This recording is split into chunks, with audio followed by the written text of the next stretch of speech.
السلام علیکم ورحمۃ اللہ وبرکاتہ۔ حضرت امام احمد بن حنبل رحمہ اللہ کے مکان کے سامنے ایک لوہار رہتا تھا۔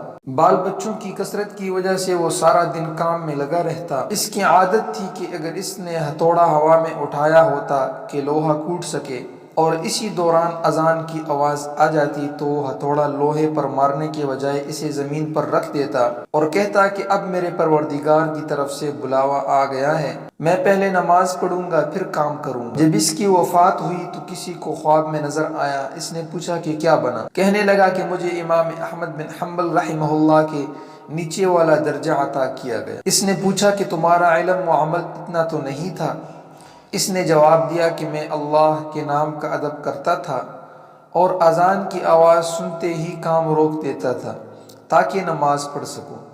اس ادب کی وجہ سے اللہ رب العزت نے مجھ پر مہربانی فرما دی اور میری مغفرت فرما دی۔